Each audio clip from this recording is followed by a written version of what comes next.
What's up, ladies? Welcome back to Wit's Wit. If you're new here, my name is Whitney. I'm a DIY hair girl because we got hair at home. In today's video, we are installing a middle part. Yes, I know, another dang middle part. But we are doing something a little bit different by installing a closure instead of having leave out.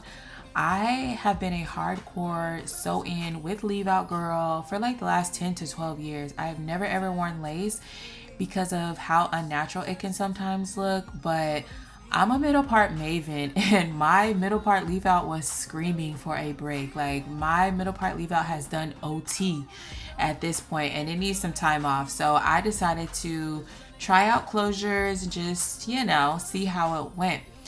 Flash forward to the future, I loved how this whole install turned out. I was totally obsessed with it and I would do it again 100%.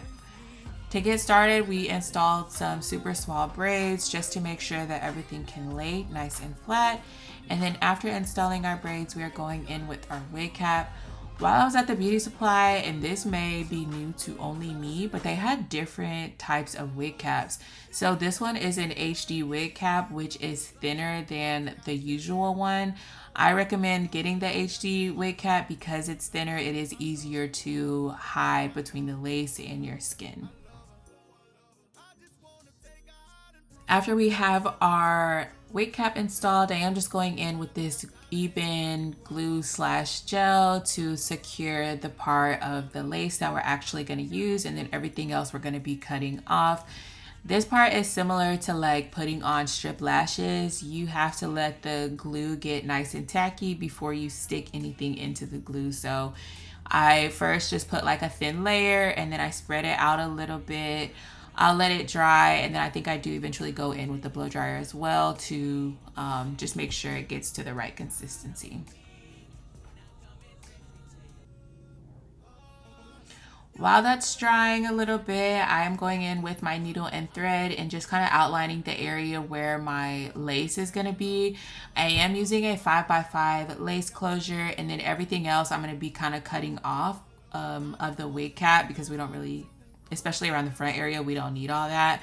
So I'll be cutting that off. I didn't want the wig cap to start shifting once I started installing bundles and cutting the wig cap. So that's why you see me going in and sewing down the perimeter of that area.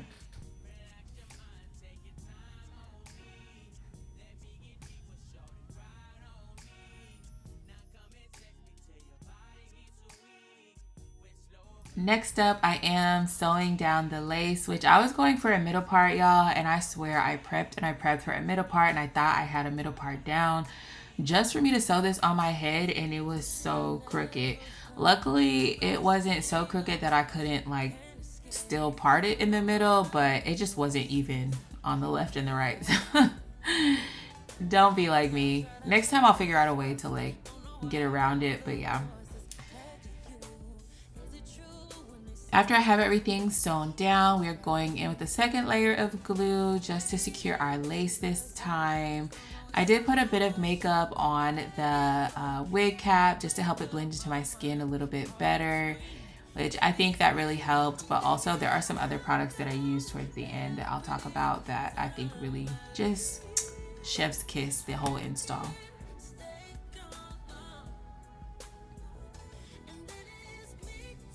So again, just putting a thin layer. We're gonna allow that to dry a little bit, and then once it's tacky, we'll be gluing the lace down.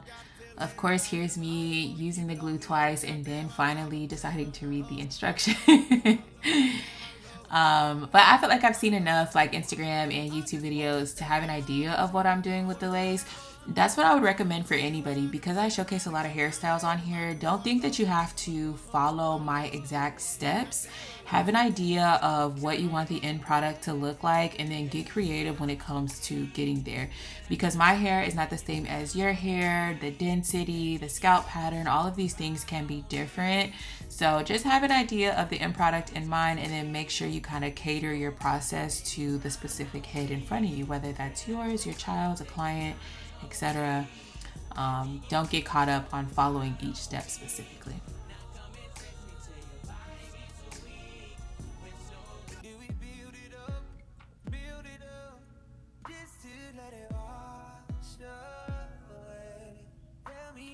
Alright, so here I am just laying the lace in the glue. I'm careful not to touch that glue area because I don't want it to turn white from like so much manipulation. So that's why you see me just kind of holding the lace in place. And then once I've held it long enough, I go in with a blow dryer, and then eventually once I'm done with the blow dryer, I'll put the melt band, I think that's what it's called, the elastic band around it to let everything lay.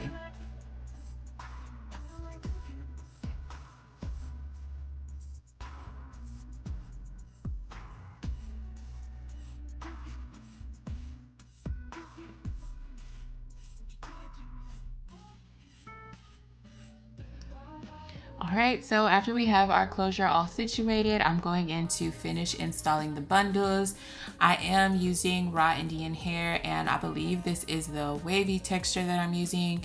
At this point, I have so much hair in my closet, like so much hair in my closet, that I don't know where it came from, what the inches are, anything like that.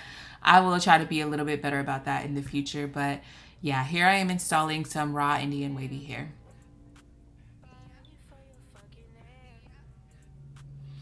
I wanted to follow the trend or jump on the bandwagon for the trend of like having some peekaboo highlights. So I did, you know, do my own dye job, my own bleach job here, which that was a whole circus, but the end product came out so nice. So it was all worth it.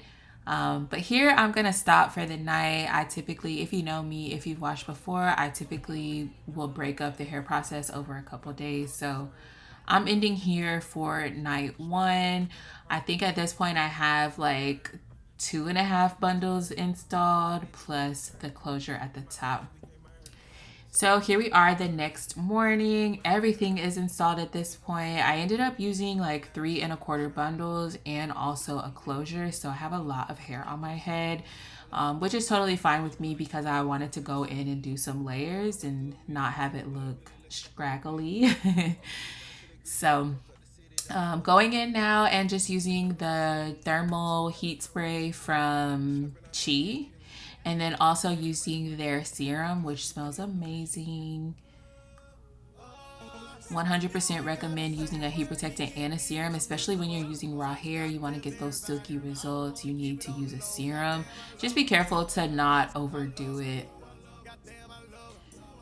After we have all of our products layered in, I am going to go in and just start straightening the hair by blow drying, just getting those kind of curls and waves out of it. And then we will start flat ironing.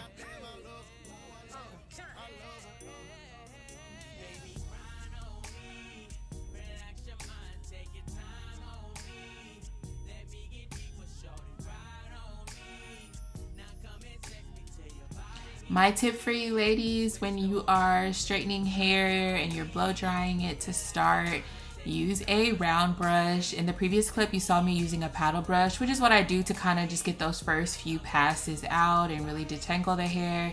And then once I'm interested in really straightening the hair out and removing all the kinks, I do use a round brush because I'm able to get more attention with the round brush versus the paddle brush. So that's what you see me doing here. And then the final step will always be to flat iron, but you don't want your flat iron to be doing the straightening. You should really be doing the straightening with the blow dryer. And then the flat iron is really for just adding silk or, you know, that last like seal of straightness.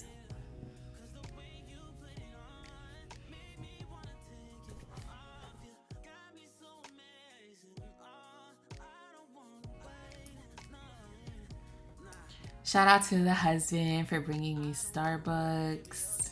I'm not a morning person at all. Like, I need all the help I can get in the morning. So he was kind enough to bring me Starbucks.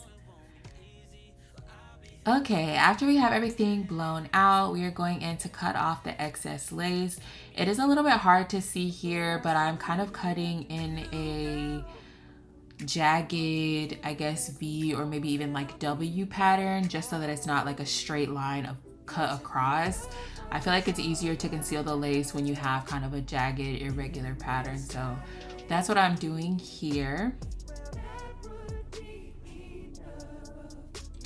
And here I do have some mousse that I also found at the beauty supply. Again, I don't know if this is new to just me or if it's new for everyone, but this mousse is actually like tinted. And so I got the color closest to my skin tone, and for any little lace that was hanging out, as soon as I put this mousse on there, it was gone. Like it disappeared into my skin. And then I'm just wiping off the excess here because of course I don't need it on my forehead. So just wiping off the excess. Although I feel like it gives you like almost a contour look around the forehead area, which is not bad at all, especially if you get the right color. So after we have our lace all tinted and we have our hair straightened out, I'm going in to cut some layers. For this, y'all, I have no secrets about cutting. I would say just, again, have the end product in mind of like what you want it to look like, and then always cut longer than what you anticipate. That way, if you mess up, you still have the room to cut shorter without like ruining the hairstyle. And then take small sections, right? Just double check as you go, keep combing, keep cutting, combing, cutting, just little sections at a time.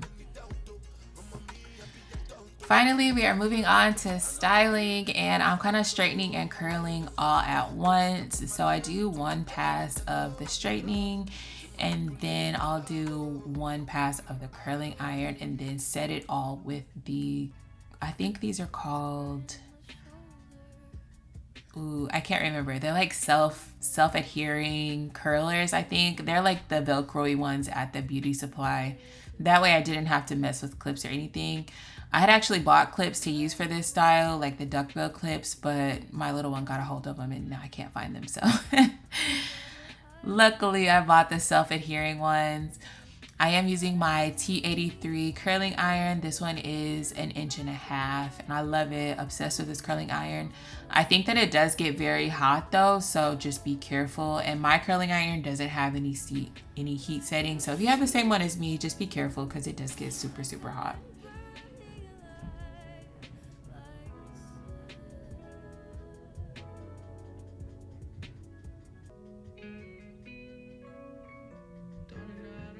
All right, so after I let it cool a little bit, I'm just gonna go ahead and set it in the roller. After taking it out of the curling iron, it is very hot to the touch. It's hard to work with. So I let it cool a little bit. I have to let it cool a little bit. And then once it's cooled and still warm, I can wrap it up into the roller to let it set. This job gets messy, y'all. Just keep going, push through the mess. If you're like me, it is a struggle indeed, but push through the mess just to make sure you get all of the curlers in because we do want that set time. After everything is nice and cooled off, I think I let this sit for around 20 minutes. So after it is cooled off, I do go in and just pull them out. I start combing through it and just fluffing and styling and seeing how I really want it to be.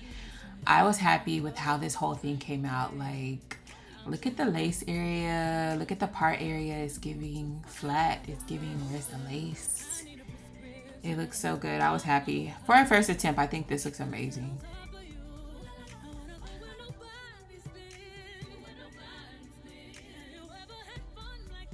I do go in with my curling iron and just make some small little adjustments and tweaks to the hair. But this is mostly the final product, which I was super happy with. If you're a newbie to lace like me, or maybe even a dinosaur, if you're a dinosaur like me, let me know in the comments, how did I do? Thank you so much for watching. Please make sure you subscribe and I'll see y'all later. Bye.